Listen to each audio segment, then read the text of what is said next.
Hi guys, I'm Arya and today I'm going to tell you about the journey of Ratan Tata. First of all, let me tell you about his grandfather, Jamsetji Tata. Jamsetji Tata ने ये business 1868 में start किया था। Jamsetji Tata ने ये business cotton industries and cotton export से start किया।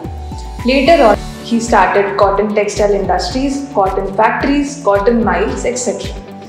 इनके बाद उन्होंने अपना बिजनेस JRD टाटा को सौंप दिया। JRD टाटा उनके दूर के रिलेटिव थे जिनको टाटा ग्रुप में इंटरेस्ट था and he was smart enough to handle that group by himself. JRD Tata first started Air India in India. Afterwards, he started TCS, which is India's second largest consultancy. Third, he started steel industries and water purifier companies and Tata Salt, etc. उनके बाद आए Ratan Tata. Ratan Tata started his business in 1962.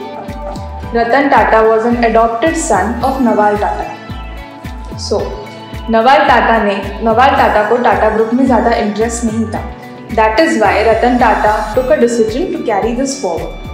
Ratan Tata ने first एक नेल्को नाम के company से अपनी शुरुआत की। उनके ग्रैंडफादर ने उनको नेल्को कंपनी इसलिए दी क्योंकि वो कंपनी बंद पड़ी थी।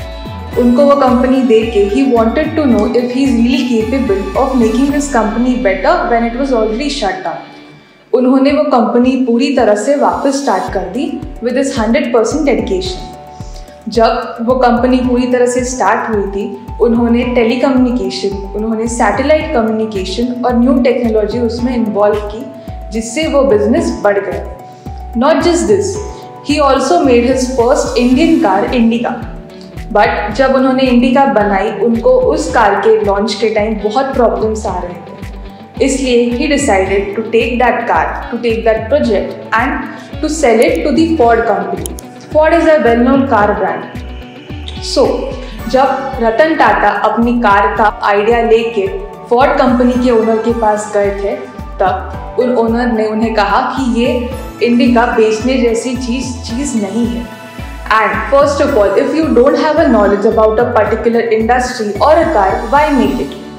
इसके बाद रतन टाटा को इस बारे में बुरा लगा and he said this is an ehsan on him that he is buying that car. उसके बाद उन्होंने कार बेचने का फैसला कैंसिल किया और वापस इंडिया आ गए। Not just that, he brought so many changes in his car itself that Indica was the best selling car of India. उसके बाद जब फोर्ड को प्रॉब्लम्स आ रहे थे, फाइनेंशियल क्राइसिस आ रहे थे, फोर्ड कंपनी ने ये डिसीजन लिया कि वो अपने दो main brands that is Jaguar and Land Rover, ये दोनों ही बेचेंगे मार्केट में। But he only wanted to sell these two brands to Ratan Tata only. Then Ratan Tata took this as a good revenge.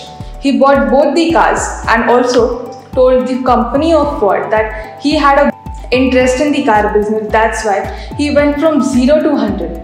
So this is how he started his business from a good company itself.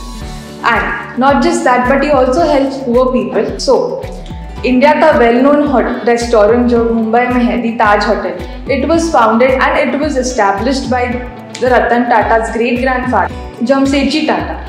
He was the first person to bring a 5-star restaurant in India, which is the Taj Hotel.